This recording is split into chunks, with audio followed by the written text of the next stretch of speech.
preparados para a gente dar continuidade lá aos nossos estudos da semana passada?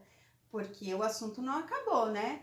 Não sei se vocês se recordam, mas a semana passada nós falamos sobre extrativismo, os 3 tipos de extrativismo: o extrativismo animal, vegetal e mineral. Se você não assistiu a videoaula, corre lá no Google Drive que o link está lá, tá bom? Hoje nós vamos dar início à nossa aula falando sobre o quê? Sobre pecuária. Isso mesmo, sobre os nossos bichinhos, né? Aqueles que nos fornecem a carne, o leite, o couro, a lã e tantas outras coisas que nós necessitamos no nosso dia a dia, não é verdade? Bom, primeiro, pecuária. Qual é o conceito de pecuária, né? Então, aqui no nosso slide diz o quê? Que pecuária é a arte ou o conjunto de processos técnicos usados na domesticação e criação de animais com objetivos econômicos, feita onde? No campo. Em suma, né? O que isso quer dizer? Que pecuária é toda a criação do gado, do animal, para um fim econômico, para consumo humano. Beleza, pessoal? E quais são os tipos de gado que nós temos, né? Nós temos aqui, olha, o gado bovino, né, que é aquele que nos fornece a carne de vaca, né, que a gente chama, o gado suíno, né, o porquinho, o asinino, o ovino, cavalar. Cavalar também recebe o nome de equino, tá? Caprino e o avícola, né? Ou seja, a criação das aves, ok, pessoal? Existem 2 tipos de pecuária, né? A pecuária, ela pode ser extensiva ou intensiva. O que quer dizer isso, né? Para mim, pecuária era tudo pecuária, criar gado era tudo criar gado. Não é bem assim, pessoal. Existem 2 formas de criar esse gado. Na forma da pecuária extensiva, o gado ele é criado solto, ou seja, esse gado ele vai se alimentar da pastagem natural, do capim, né, ali no campo. Ele não tem, esse gado criado dessa maneira, ele não tem tantos cuidados de veterinários, por exemplo. Esse tipo de gado não come ração, né? E ele é um gado que ele é voltado para quê? É um gado de corte e leiteiro, ou seja, para fornecer a carne e o leite. E nós temos também a pecuária intensiva, que é a pecuária praticada onde? Num local fechado, né? Então, aqui no caso, o gado, ele vai ficar confinado, fechado dentro de algum local específico, de um galpão, ou aqui vocês estão olhando ali a criação de frangos, né? Numa avícola, por exemplo. Então, esse gado, ele vai se alimentar do quê? Ele vai se alimentar de ração, né? Então, o homem, ele vai lá, o criador, ele vai lá e ele coloca a ração para que esse animal se alimente, né? Dessa forma, por que as pessoas fazem isso? Primeiro, às vezes por questão do espaço, né? Muitas vezes o criador não tem tanto espaço disponível para praticar a pecuária de forma extensiva, mas também pela rapidez com a qual esse gado vai engordar e vai ficar pronto para o abate. Por quê? Ele não precisa ir atrás do seu alimento, o alimento já está ali, então ele engorda de forma muito mais rápida, tá? Temos aqui algumas imagens, né? Aqui o gado bovino, né? Um exemplo de gado bovino se alimentando de ração. Também aqui o gado confinado. E esse é um exemplo do quê? De pecuária extensiva. Vocês veem aí que o gado está solto no pasto, né? Pecuária extensiva também, né? Então, eu trouxe essas fotos para vocês, para quê? Para que vocês pudessem observar a diferença entre a pecuária intensiva e a pecuária extensiva. Beleza, pessoal?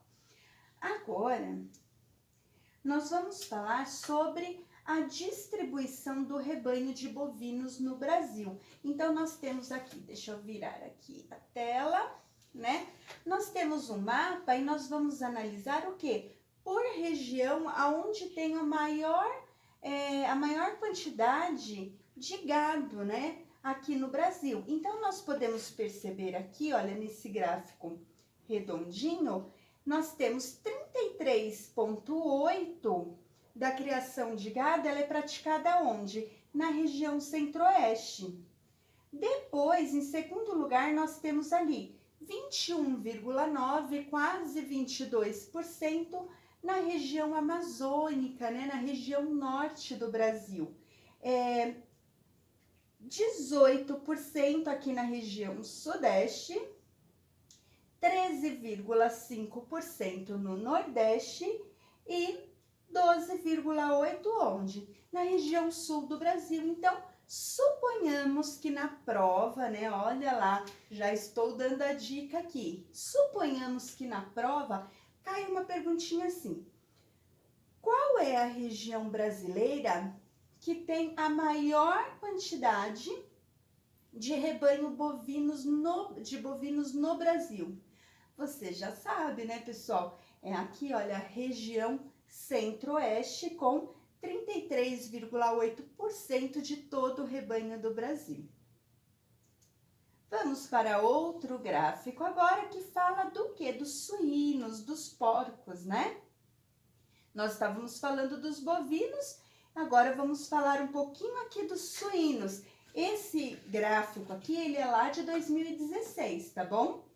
Então, nós temos aqui a produção de suínos, o rebanho suíno, ele é mais forte onde? Olha que diferença, galera!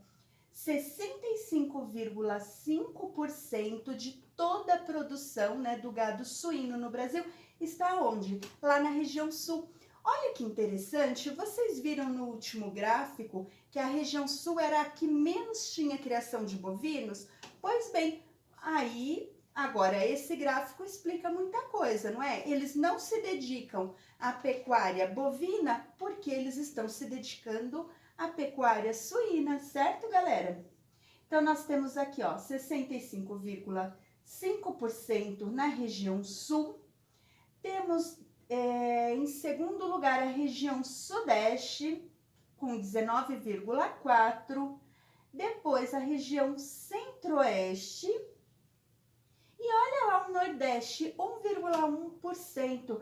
E olha a região Norte, pessoal. Nada, não apareceu nada aqui. Isso significa que a produção de suínos lá na região Norte, ela é menor que 1%, ok? Tanto é que ela não teve nenhuma quantidade assim expressiva para aparecer no mapa. Na verdade, apareceu só o número aqui. 0,1%. Agora, como será? Nós já falamos aqui de gado bovino, gado suíno e os franguinhos. E aquele frango que você adora comer fritinho ali, né? Como será a participação da avicultura aí no Brasil, né? Então, nós temos lá, olha, 60,7% na região sul também. Olha que interessante. Então, a região sul, ela é campeã tanto na avicultura quanto na criação de suínos. Temos depois 19,9% na região sudeste, 14% na região centro-oeste. Temos lá no nordeste com 3,7% e a região norte com 1,6%. Deu para perceber que as condições para se criar tanto os porcos quanto os frangos são muito parecidas, não é verdade? Porque a gente pode perceber que os gráficos, embora eles sejam de produtos diferentes, de criações diferentes, os gráficos eles mantêm ali as suas colocações. Correto, pessoal? Vamos para as imagens. Olhando assim, dá uma dó, né? Mas quando a gente vai comer aquela carninha lá no prato, a gente nem lembra dessas imagens, não é verdade? Então, nós temos aí o gado suíno, o bufalino, nós não temos costume, né? O gado bufalino, ele é mais criado para a região da Ilha de Marajó, mais lá próxima à região, entre a região norte e nordeste do Brasil, tá? Por isso que a gente não tem muito costume. Mas quem aqui nunca ouviu falar na mussarela de búfala? né? Aquele queijinho redondinho, branquinho. É daqui que vem. Nossa. E agora nós vamos falar de um aspecto bem importante do que? Desse tipo de pecuária que eu já expliquei para vocês, que é a pecuária intensiva, né? Essa pecuária, esse tipo de pecuária onde o gado vive preso. Bom, é importante a gente ressaltar aqui que esse tipo de gado, esse gado confinado, ele recebe tratamentos muito diferentes daqueles outros que vivem soltos no pasto, né? Lá na pecuária extensiva. Existe muita tecnologia envolvida na pecuária intensiva, como por exemplo, né, se você for olhar lá numa fazenda menor, né, por exemplo, se alguém aqui já foi visitar uma fazenda ou às vezes viu lá na televisão a pessoa ordenhando uma vaca. O que que é ordenhar uma vaca? Tirar o leite. Então, o que que ela faz? Ela tira manualmente o leite da vaca. Já na pecuária intensiva, essa ordenha ela é toda automatizada, né? Então, como vocês podem perceber aqui, olha, são máquinas, né, de sucção, né, aparelhos de sucção que são colocados onde? Na teta da vaca e onde é feita a ordenha dessa vaca de forma mecanizada, né? Existe muita, assim, muita gente mesmo que é contra esse tipo de procedimento, que diz que é invasivo, que maltrata o animal. Enfim, cada pessoa aí vai ter o seu julgamento, vai ter a sua avaliação. Porém, cabe a mim, né, professora, mostrar para vocês da forma que o leite que vocês bebem e que eu bebo também, tá? Chega até a nossa mesa. Geralmente é feito de forma o quê? Mecânica. E vale lembrar também que aquele leite que a gente toma, pessoal, ele tá misturado ali com água, ele passa por todo um processo, então a gente não toma o leite puro, assim, in natura, da forma como sai ali da vaquinha, né? Aqui também, né, você vê a quantidade de leite que é retirada através dessa ordenha mecanizada. Outro aspecto importante também é a gente falar na presença da genética aí na pecuária. Então, tem toda uma questão de manipulação, né? Onde é realizada a inseminação artificial nas vacas para que elas fiquem prenhas, ou seja, para que elas fiquem grávidas e tenham ali os seus bezerros para criação do gado, né? Para que eles aumentem o rebanho. Então, geralmente existem ali os bois, que são os bois reprodutores. Eles retiram o sêmen desse boi, que geralmente é um boi saudável, um boi forte, né? Então, eles retiram o sêmen e fazem inseminação artificial nas fêmeas. E às vezes um único boi, ele tem assim vários filhotes, porque o seu sêmen ele é distribuído em várias fêmeas e assim a reprodução é bem grande e assim o rebanho cresce de uma forma bem significativa, ok? Bom, já falamos, né, da pecuária, já deu para vocês terem uma noção aí de como funciona essa questão da criação do gado aqui no Brasil. Agora nós vamos analisar aqui uma imagem, né? Então, o que nós temos nessa imagem? Aqui está mostrando o quê? O espaço agrícola, né? O espaço agrícola. Pode ser no mundo? Pode, aqui não está falando que é no Brasil, né? Tem até umas montanhas ali, uns picos nevados ali ao fundo. Mas, de forma geral, essa imagem aqui, ela retrata o quê? Ela retrata todas as técnicas que são empregadas na agricultura. Mas, espera aí, gente, calma. Nós já falamos de extrativismo, nós já falamos de pecuária. Que raio é esse de agricultura agora, professora? A agricultura é a plantação, né? Então, lá no extrativismo, nós retirávamos da natureza de forma natural, né? In natura, ninguém plantava nada. A natureza oferecia, você vai lá e retira. Na agricultura é diferente. Você vai plantar, você vai cultivar o solo, plantar as sementes para depois poder colher esses frutos. Então, não é uma paisagem natural. Lembra que vocês aprenderam sobre paisagem natural lá no 6º ano? Pois bem, o espaço agrícola de forma alguma é uma paisagem natural. Ele é uma área assim muito manuseada, muito trabalhada pelo ser humano, certo? Que o ser humano escolhe o terreno e decide o que ele vai plantar ali. Então, isso é o que nós chamamos de agricultura. Só que a agricultura ela não envolve só o plantio, ela envolve tudo aquilo que está relacionado a ela, como por exemplo, a fabricação de tratores, né, as sementes que são manipuladas em laboratório, por exemplo, né, a confecção, né, o feitio, a fabricação dos agrotóxicos para prevenir as pragas, né, os fertilizantes para que aquele solo produza em maior quantidade. Então, tudo isso faz parte da agricultura e é o que nós chamamos de agronegócio. Então, quando a gente fala assim, olha, o agronegócio, o que é o agronegócio? É tudo aquilo que está relacionado à produção agrícola, seja máquinas, seja produtos, seja tecnologia, ou seja o produto em si, o fruto que você está colhendo enquanto agricultor. Beleza, pessoal? E aí nós temos alguns fatores que condicionam a agricultura, né? A agricultura ela vai depender de 3 fatores especificamente: o clima, o solo e o relevo. Horas. É muito simples a gente chegar a essa conclusão, não é mesmo? Por quê? Existem determinados tipos de planta que se dão bem, né? Que crescem mais, que vivem de uma forma melhor, né? Em climas frios, por exemplo, né? Agora, imagina que você pega aquela planta, que é uma planta típica de clima frio, e vai plantar ela num lugar super quente. Será que essa planta vai viver? Ela vai produzir?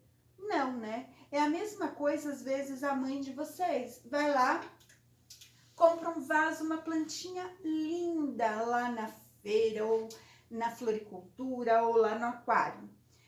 Vai lá, se encanta. Aí a mãe de vocês pega aquela plantinha e coloca lá na varandinha, lá, perto da janela de vocês. A planta, com 2 semanas, faz fó, morre. E aí a sua mãe fica, mas o que aconteceu com essa planta? Eu dei água, ela estava na terra, o que essa bichinha quer? Aí você não entende, fala assim, ué, por que a plantinha morreu se tinha água? Mas o que acontece, pessoal? Cada tipo de planta, ela vai precisar de uma quantidade diferente de água, ela vai precisar da iluminação, do calor, da temperatura adequada. Então, não adianta você querer plantar ou ter um vasinho de planta em um lugar que não é propício para ela, para o desenvolvimento dela. Você já ouviu dizer assim, que alguém matou a planta afogada, que colocou água demais? Acontece, porque tem plantas que necessitam de mais água e outras que precisam de menos água. Se você colocar muita água nela, você vai afogar a bichinha, coitada. Então, não pode. E na agricultura tem todo esse estudo, né? Que planta, qual é a produção adequada para cada região. Para cada região, assim, relacionada ao relevo. Será que tem plantas que podem ser plantadas no morro, né? Eu vou conseguir colher a produção ali, os frutos daquela plantação? Será? Será que o trator, a colheitadeira vai conseguir passar ali num terreno montanhoso, né? Quais são as condições desse lugar para minha produção? Então, por isso que tem lugares que plantam determinados tipos de produto e outros lugares plantam outros tipos, né? Tem outros tipos de plantação. Às vezes, uma plantação de cana-de-açúcar, por exemplo, vai bem em um estado do Brasil e não vai bem no outro. O mesmo acontece com uma plantação, por exemplo, de maçãs. Acontece também. Então, clima, relevo, o tipo de solo são, assim, fundamentais para que uma plantação vá bem ou não. Por isso que existem estudos, técnicas, muitas coisas assim, pesquisa, né, envolvendo a agricultura, para saber o que dá melhor em cada região. aqui nós temos, assim, exemplos que fogem a essa regra, né? Por exemplo, toda planta precisa de água, é fato. Algumas precisam mais, outras precisam menos, mas todas precisam. Só planta de plástico que não precisa de água, certo, pessoal? Só que vocês acreditam que tem regiões do Brasil que são super áridas, ou seja, que são super secas e que os caras vão lá e pá, conseguem plantar? Vocês sabiam que lá em Israel, por exemplo, numa região desértica, eles conseguiram plantar, fazer uma plantação enorme, e eles são assim muito fortes na produção de frutas? Eles até exportam para outros países. Aí você fala assim, professora, peraí que eu tô ficando muito doido. Você acabou de falar que planta precisa de água. E como que você fala para mim que tem lugar que é deserto e que as pessoas conseguem plantar e ainda cultivar assim vários tipos de alimento? Como assim, professora? Ó, né? Simples, gente, utilizando técnicas. E que técnica é essa? Nesse caso aqui é a técnica da irrigação, que é muito utilizada aí nos campos agrícolas do mundo afora. Aqui nós temos o caso de, essa daqui é uma parreira, tá? Uma plantação de uvas lá no Nordeste brasileiro, num lugar de clima super árido. Então, o que eles fazem? Eles utilizam da irrigação. Eles desviam a água, às vezes, de um rio mais próximo ou de poços. Eles desviam essa água, retiram a água desse lugar para poder irrigar a plantação. Então, isso é o que nós chamamos de técnicas de irrigação. Existem 3 tipos, né? A irrigação por aspersão, que passa uma máquina jogando, né? A irrigação por gotejamento, que são mangueiras no solo que fica vazando a água ali, fica pingando a água ali na terra para manter o solo úmido. E existe também a técnica de microaspersão, que parece um vaporzinho de água que é lançado sobre a plantação e mantém as plantinhas ali sempre úmidas, sempre hidratadas. Aqui é um exemplo, né, de microaspersão. Então, essas máquinas, elas vão passando, elas vão fazendo, assim, uma varredura em toda a plantação, molhando ali, tá? Então, lembrando, técnicas de irrigação, ok? Fazem esse verdadeiro milagre em lugares que a pessoa olhava e falava assim, nesse solo não tem nada, mas é possível. Só que tem que ter um lugar de onde as pessoas retiram a água, óbvio, né?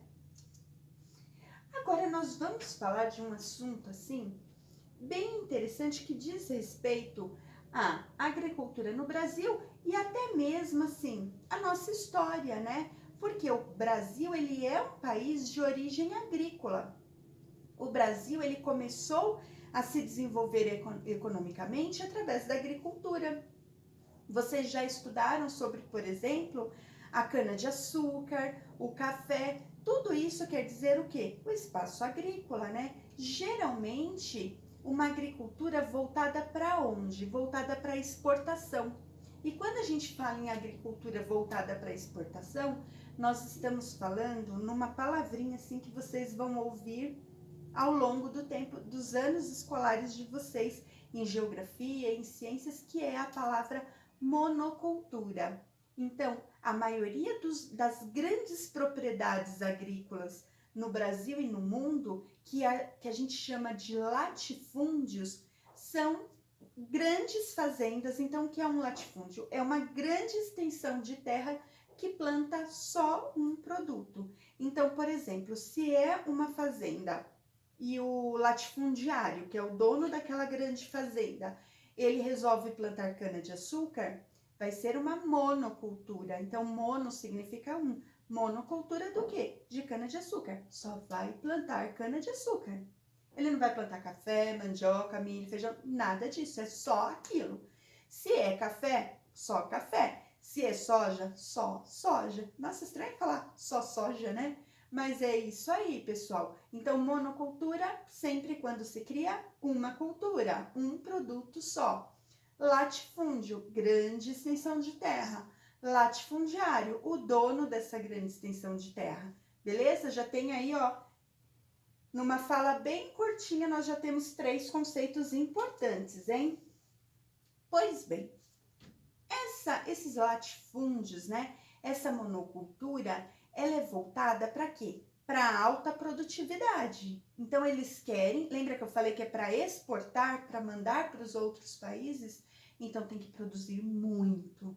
Não é só produzir ali para a feira que tem na esquina ali de casa, né? Ou para o mercadinho. É produzir, gente, produzir demais. Então, o que eles começaram a fazer? Começaram a desenvolver técnicas para aumentar essa produtividade. E daí, imagina, um país que era agrícola, que durante muitos anos utilizou a mão de obra escrava, depois acabou a escravidão, lembra que eu falei dos imigrantes que vieram?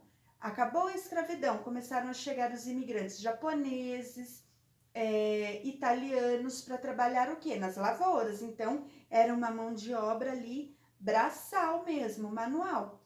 Daí os caras começaram a desenvolver aquilo que a gente chama de agricultura moderna. E começaram a produzir muitas máquinas. Tratores, colheitadeiras, até mesmo essas máquinas para poder irrigar o terreno, né? O sistema de irrigação e aumentar a produtividade. E aí, o que aconteceu? Nós passamos por um período chamado de Revolução Verde. O que é revolução? Quando a gente fala revolução é uma mudança, né? E aí, Revolução Verde aonde? Uma mudança aonde? No campo. Então, um campo que tinham ali muitos trabalhadores rurais, que nós chamamos de boias frias, muitos trabalhando, de repente, começaram a chegar máquinas. E aí, os latifundiários olhavam e falavam assim, cara, para que eu vou pagar 100 boias frias, 100 trabalhadores rurais, se eu posso pegar e comprar 2 tratores que vão fazer o trabalho dessas 100 pessoas, que ainda me dão um monte de problema na vida? Os caras, os latifundiários, começaram a fazer o quê? Começaram a mandar esse povo todo embora, deixar esse povo sem emprego e substituir esses trabalhadores rurais por máquinas. Foi bom isso? Foi ótimo para os latifundiários, mas foi péssimo para aquela população que vivia ali no campo e que dependia daquele salário, ainda que fosse pouco, mas dependia daquele trabalho para sobreviver. Porque as pessoas que viviam lá, eles não eram donos de terras, eles eram trabalhadores rurais, eles trabalhavam na fazenda lá do latifundiário. Então, essas pessoas acabaram sendo retiradas, substituídas pelas máquinas. E aí foi esse período que a gente chama de Revolução Verde. A princípio, o que eles queriam fazer? Aumentar a produção, porque eles achavam que, como a população estava crescendo muito, que eles tinham que produzir muito para que tivesse comida para todo mundo. Mas será que é isso que acontece mesmo? Tem muita comida por aí, não é? Às vezes tem comida até sendo jogada fora, mas quanta gente tem aí, né, espalhada por esse mundo afora, passando até fome, né? Aqui em São Paulo é mais difícil, mas em várias regiões do Brasil e do mundo, existem pessoas que não têm o que comer. E enquanto isso, tem até comida estragando nos armazéns, mas é porque alimento tem, a produção tem, mas tem uma má distribuição da renda aqui no nosso país e no mundo todo, né? Se a gente for olhar, não adianta falar assim, o Brasil, é só o Brasil. Não, não é só o Brasil. Esse é um problema mundial. A má distribuição de renda é mundial, ok, pessoal? Então, nós temos aqui, né, aquilo que eu acabei de falar. Os trabalhadores rurais, né, trabalhando ali na plantação. E aí, será que dá para competir com isso, pessoal? Muito difícil, não é? Então, eles acabaram que, tendo que abandonar o lugar onde eles moravam e ir para onde, né? Se não tinha emprego mais no campo, para onde eles iriam? Eles iam ficar ali na casinha deles morrendo de fome? Claro que não. Então, eles partiram para onde? Para os lugares que tinham oferta de emprego. Geralmente, esses lugares onde era? os grandes centros urbanos, onde as indústrias assim estavam a todo vapor se desenvolvendo. Isso a gente está falando aqui lá da década de 70, 80, 1970, 1980, tá bom? Só para vocês se situarem no tempo. Então, esse processo aqui, que foi a saída desses trabalhadores do campo buscando emprego na cidade, esse fluxo migratório, né, essa mudança, a gente chama do quê? De êxodo rural. Por que êxodo rural? Êxodo significa saída, rural do campo. Então, a saída do campo. Indo para onde?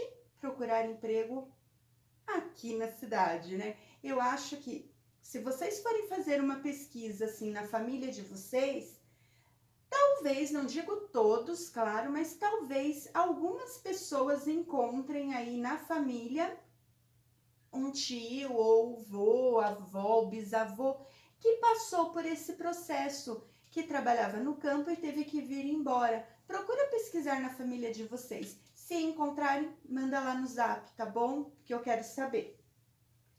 Bom, aqui temos fotos reais, ali atrás era um desenho, né? Aqui a gente tem a foto da saída dessas pessoas, né? Eles eram demitidos, eles não iam ficar ali esperando o passarinho trazer comida no ninho, né? Eles acabavam abandonando tudo mesmo e partindo para a cidade grande, procurando seu emprego, procurando sustentar a sua família.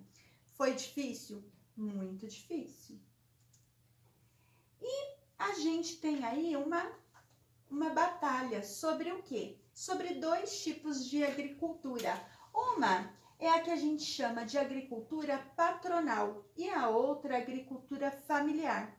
Quando a gente fala em agricultura familiar, é aquela pequena propriedade que não é um latifúndio, uma pequena propriedade que produz para quê? Para abastecer o mercado local. A agricultura familiar, ela é uma monocultura? Não, daí não. Então, uma pessoa que tem uma propriedade pequena, que pratica a agricultura familiar, ela vai se dedicar a uma policultura. Então, ela vai cultivar várias coisas ali na sua terrinha, né? Então, ela pode plantar couve, alface, cenoura, vários tipos de produto. E aí, ela vende para onde? Para o mercado local. Ela abastece ali a sua região, além de ter o próprio sustento. Já o agronegócio, não vou ficar explicando mais, porque eu já falei demais sobre isso. É aquilo que a gente acabou de falar aí, dos latifundiários, da monocultura, das técnicas super avançadas aqui na agricultura familiar. É mais uma agricultura artesanal, o povo ali cultivando a sua terra. Tem trator? Tem trator, mas é um trator menor, que ele é mais para ajudar ali o pequeno produtor, correto? E aí nós falamos de uma questão que é muito polêmica, que é a reforma agrária, pessoal. Lembra que eu falei da Revolução Verde, dos latifundiários, da monocultura e das grandes extensões de terra? Pois bem, nesse período aí da Revolução Verde, muitos fazendeiros adquiriram muitas e muitas e muitas e muitas e muitas e muitas e muitas terras. Só que chegou um determinado momento que o cara tinha tanta terra que ele nem sabia que aquela terra era dele. E aí, para ele investir em tecnologia, em sistema de irrigação, em maquinário, em tanta terra, não estava compensando muito. O que esse latifundiário acabou fazendo? Abandonando a sua terra. Mas não é assim que ele abandonou, que ele deu. Ah, prefeitura, pode pegar essa terra aqui que eu não quero mais. Não é isso não. A terra continuou sendo dele, só que ele não usa nada. E aí, gente, o que acontece? Tem uma lei federal, que é a lei do uso da terra, que diz o quê? Que nós não temos a terra. A gente não tem aquilo, ninguém é dono da terra. Você é dono do direito de utilizar aquela terra. Então, por exemplo, você mora numa casa. Ah, suponhamos que o seu pai comprou um terreno, né? Não sei se é o caso. mas comprou um terreno e construiu uma casa. Na verdade, o seu pai ele não comprou a terra, ele comprou o direito de construir e de viver ali. Só que essa lei do uso da terra quer dizer assim: você pode adquirir o direito do uso da terra desde que você use a terra. A partir do momento que você não está utilizando, não está valendo de nada, né? Então, a reforma agrária nada mais é do que a retomada dessa terra cujos proprietários não estão utilizando, né? Não estão se valendo dessa lei federal que é o direito do uso da terra. Então, eles tomam. E aí, o que eles iam fazer? O que eles teriam que fazer quando o governo toma a terra? Dividir essa terra em pequenos lotes, né, em pequenas propriedades e entregar para pessoas que não têm onde morar. Então, a pessoa receberia aquele terreno e aí sim usaria o quê? A terra para um bem comum, né? Então, ela usaria, né, ela estaria de acordo com a lei de fazer um bom uso daquele terreno, um bom uso da terra. Então, na teoria, a reforma agrária é isso. É você tirar, né? A pessoa perde o direito adquirido, né? Ela perde o direito de utilizar aquela terra e essa terra que não estava sendo utilizada é distribuída para uma população mais pobre. Na realidade, isso é aplicado? Não muito. Por isso que existem tantos movimentos aí espalhados pelo Brasil, para quê? Movimentos a favor da reforma agrária, para que ela realmente exista, para que ela realmente seja colocada em prática. Porque o que acontece? Na maioria das vezes, o proprietário, ele não usa, mas também ele não quer dar para ninguém. É dele. Ele fala assim, é minha, tá aqui no documento, ninguém vai tomar de mim. E o governo não pode simplesmente chegar e falar assim, a partir de hoje, ó, vão vir aí 200 famílias morar na sua terra, porque você não usa mesmo. Não é bem assim. Tem todo um processo burocrático envolvendo aí esses proprietários. E às vezes, gente, pro proprietário, pro latifundiário não perder a terra, ele faz de tudo. Ele arruma um uso para a terra ali, nem que seja temporário, para provar. Ó, tem 10 vaquinhas ali, eu faço pecuária naquela região. Então, é uma briga? É uma briga, né? Só que aí nós vamos falar isso mais para frente, a gente vai discutir mais a fundo essa questão da reforma agrária, só para vocês terem uma ideia, lá na segunda série do ensino médio. Nós vamos estudar, hoje é só assim, né? Uma pincelada para que vocês saibam o que significa cada conceito. Aí a gente vai estudar isso mais a fundo lá no ensino médio, tá bom, pessoal? Temos aqui, né, uma imagem que eu quero que vocês reflitam, né? A gente vai terminar por aqui com essa imagem. Fome no mundo, um problema sem solução? Será? Olha, a gente produz tanto, não é verdade? O campo, o sistema agrário brasileiro produz tanto, tanto, tanto, e a gente ainda fica sabendo de gente que passa fome, né? Quando você olha lá na África, por exemplo, tá cheio de matérias sobre a fome na África. Quem assistiu O Menino que Descobriu o Vento, e quem não assistiu, eu espero que assista, tem no Netflix, no Netflix, é fantástico, pessoal, e vai mostrar bem essa questão. É muito importante que vocês assistam esse filme. Aproveita aí o final de semana com a família. É um filme que vale a pena realmente.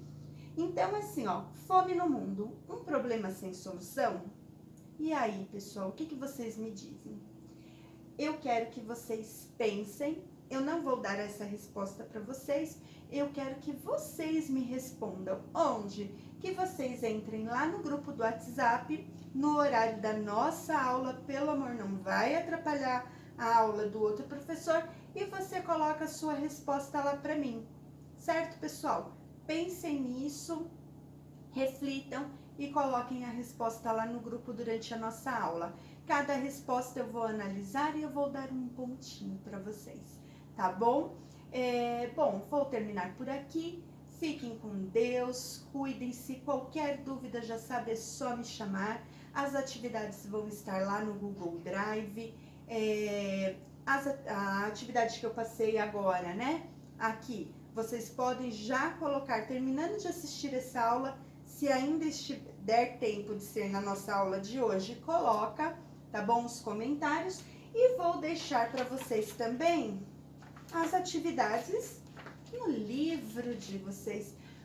Qual livro, professor? Olha, meu cachorro até latiu para comemorar, né? Qual livro, professora? O livro azul, né, gente? Afinal de contas, nós já estamos no segundo bimestre, né? O livro laranja ficou lá para trás. Então, vou falar aqui as páginas. Vocês vão fazer a página, somente a página 20. Eu pensei até que tivesse mais, mas é só a página 20. É para fazer, tirar foto e mandar para mim? Não é para tirar foto, ok, pessoal? Meu celular já não aguenta mais receber fotos, então eu vou pedir realmente a foto das atividades que eu preciso ter guardada, ter registrada. A do livro vocês vão fazer no próprio livro de vocês e numa próxima oportunidade eu vou chamá-los novamente, a gente faz uma videochamada e a gente faz a correção dessa atividade, beleza? Só que não é para fazer a atividade na hora da correção. A lição tem que estar feita e aí coloca lá o certinho, se tiver errado, apaga e faz bonitinho, certo? Vou ficar, agora de verdade, né? Vou ficar por aqui. Beijos no coração de cada um.